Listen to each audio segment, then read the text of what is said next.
vamos a sumergirnos en un concepto que me parece fascinante, la verdad, sobre cómo funciona nuestro sistema nervioso, la sensibilización central. Hola, ¿qué tal? Sí, un tema muy interesante. Tenemos aquí unos extractos de un texto, se titula Sensibilización central, hipervigilancia crónica del SNC. Y bueno, describe un estado muy particular, ¿no? De hiperexcitabilidad que se mantiene en el tiempo. Exacto, una especie de estado de alerta constante. La pregunta que plantea este material es potente, ¿eh? O sea, ¿qué ocurre cuando el sistema de alarma interno del cuerpo, el que nos protege, pues se queda como pillado, encendido permanentemente? Hmm, buena pregunta. ¿Y cómo puede eso cambiar, pues, radicalmente cómo percibimos el dolor? O incluso cómo reacciona nuestro cuerpo ante, no sé, sustancias químicas, por ejemplo. Claro, Así que nuestra misión hoy es intentar desgranar qué es esto de la sensibilización central, cómo parece que se activa, según dice esta fuente, y qué consecuencias describe. ¿Vale? Pues vamos a ello. perfecto. Pues a ver, para empezar bien, yo creo que es clave definir el concepto base, tal como lo presenta la fuente que manejamos. Sí. La sensibilización central, o SC, la describe como un estado neurológico muy específico. Lo característico es que el sistema nervioso central, estamos hablando del cerebro y la médula espinal, claro, entra y se mantiene en un estado de hiperexcitabilidad constante. O sea, como si estuvieran más sensibles de lo normal. Exacto. Imagina las neuronas que normalmente gestionan las señales de peligro o de dolor. Pues en este estado se vuelven extraordinariamente sensibles. Están como sobreactivadas. El texto lo llama un estado basal elevado. Entiendo. O sea, no es simplemente estar más nervioso un día o estresado puntualmente. Según este texto, es como si el punto de partida del sistema nervioso cambiara de verdad, ¿no?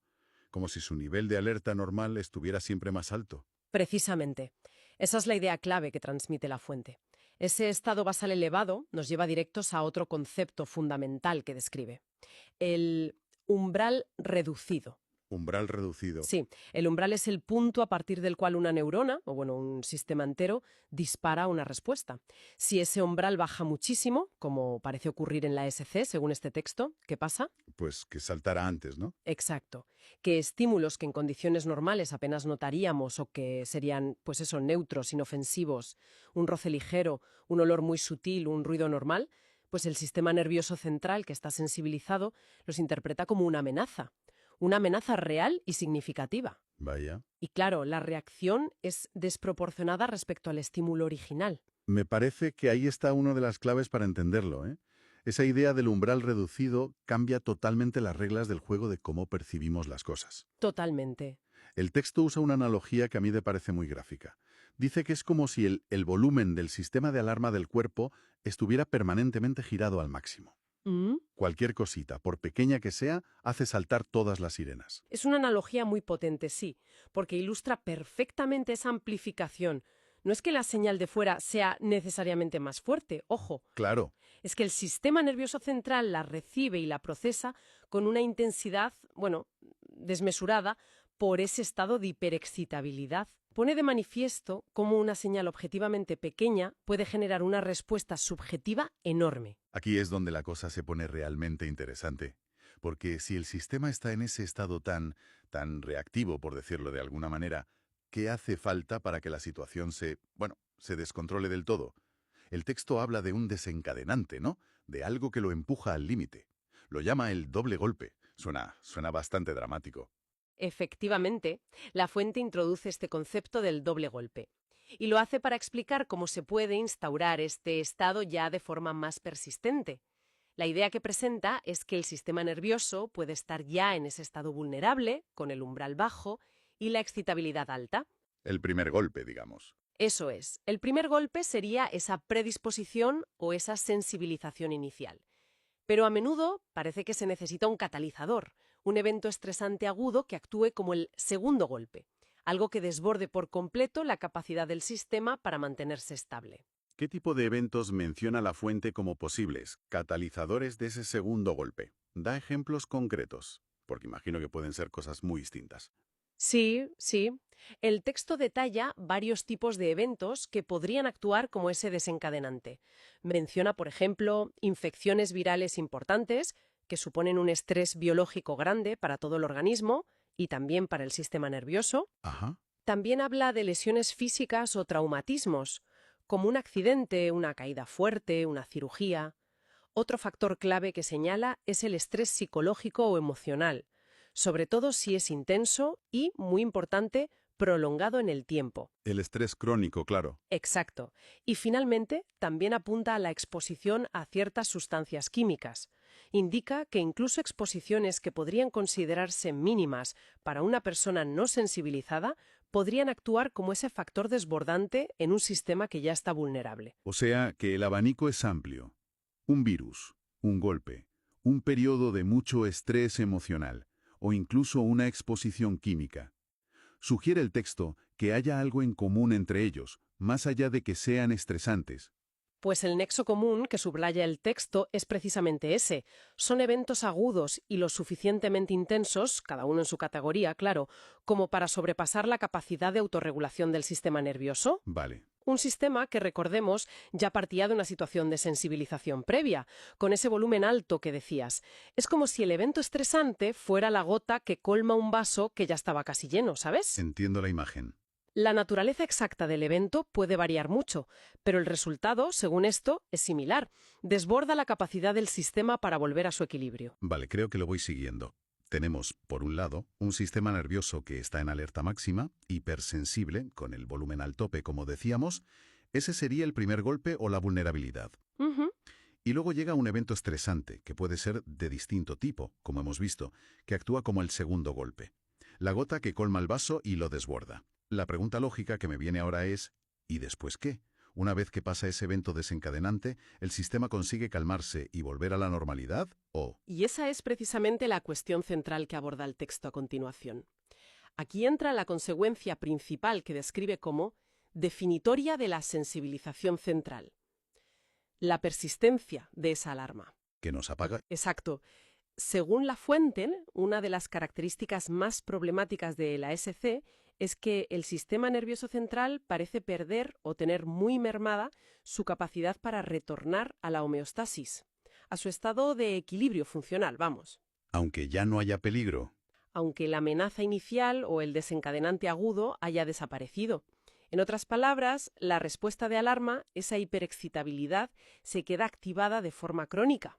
Se mantiene en el tiempo, aunque objetivamente ya no exista un peligro real o un estímulo estresante equivalente que la justifique. Vaya. O sea que el sistema no solo reacciona de forma exagerada, sino que además se queda como enganchado en ese modo de alerta máxima, como si el botón de reset o de calma dejara de funcionar bien. Eso suena, agotador, como mínimo. Exacto. Lo fascinante aquí es, fascinante y problemático, claro, es cómo el texto describe esta aparente pérdida de la capacidad de autorregularse. El sistema parece quedar atrapado en un bucle de hipervigilancia. Y esta persistencia de la alarma, esta incapacidad para volver a un estado basal tranquilo, es lo que la fuente relaciona directamente con manifestaciones clínicas concretas y a menudo bastante desconcertantes. El texto que manejamos pone 2 ejemplos específicos para ilustrar esto. ¿Ah, sí? ¿Cuáles son esos ejemplos? Por un lado, menciona la fibromialgia FM. La describe, en este contexto de la SC, como una condición donde el sistema nervioso central perpetúa y amplifica las señales de dolor. Amplifica el dolor. Sí, la persona experimenta el dolor crónico, a menudo generalizado por todo el cuerpo, mucha fatiga, otros síntomas, pero este cuadro no parece tener una causa directa y clara en forma de daño o inflamación en los tejidos periféricos que lo justifique del todo. Ya. La hipótesis que presenta el texto es que el problema reside en gran medida en cómo el cerebro y la médula espinal procesan y mantienen esas señales de dolor, precisamente debido a la sensibilización central. Entiendo. Sería como si el amplificador del dolor estuviera defectuoso, ¿no? Y siguiera sonando a tope incluso cuando la música original, digamos el daño en el tejido, es muy baja o ni siquiera existe. El foco del problema, según esta perspectiva, se desplaza al procesador central. Esa es la esencia de la explicación que ofrece el texto para la FM en el marco de la SC. Sí. El otro ejemplo que proporciona es la sensibilidad química múltiple, SQM. Ajá. Aquí la descripción de la fuente es muy específica y creo que es importante ceñirse a ella. Plantea que en la SQM el cerebro de la persona que está sensibilizada percibe ciertas sustancias químicas presentes en el ambiente, como pueden ser perfumes, productos de limpieza, ambientadores, humos, las percibe como si fueran una amenaza tóxica. Pero, ¿lo son objetivamente? Bueno, el texto enfatiza que esto ocurre incluso a concentraciones que para otras personas serían inocuas o apenas perceptibles. La clave está en la percepción alterada, que está mediada por ese sistema nervioso central sensibilizado. Es esa percepción la que desencadena una cascada de respuestas fisiológicas que generan un malestar físico importante y una sensación de alarma. De acuerdo. Entonces, para la SQM, la clave en la descripción de esta fuente es esa interpretación anómala que hace el cerebro de estímulos químicos que, normalmente, no causarían esa reacción tan fuerte. Es el SNC sensibilizado, el que etiqueta como peligrosas sustancias que en otras circunstancias no lo serían para esa persona o para la mayoría. Va por ahí. Exactamente.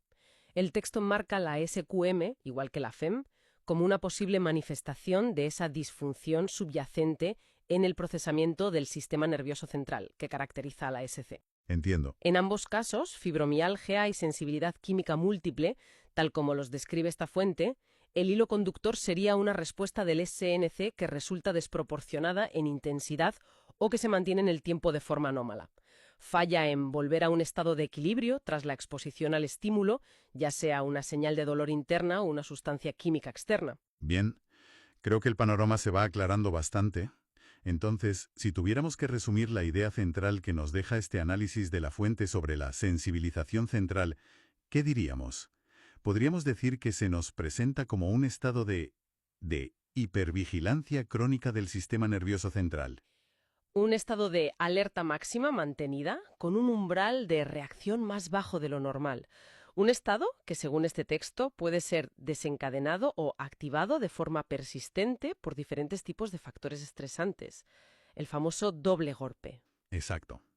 Y que además podría manifestarse clínicamente de formas muy concretas, como el dolor crónico y generalizado de la fibromialgia o esa reacción particular y adversa a sustancias químicas ambientales de la sensibilidad química múltiple, tal y como las describe la fuente. Ojo. Sí, es importante recalcar eso. Nos basamos en la descripción de la fuente. Sería algo así.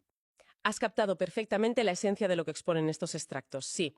Si recapitulamos los puntos cruciales que hemos ido desgranando, primero, la definición de SC como hiperexcitabilidad constante del SNC con ese estado basal elevado y el umbral de reacción reducido. Vale.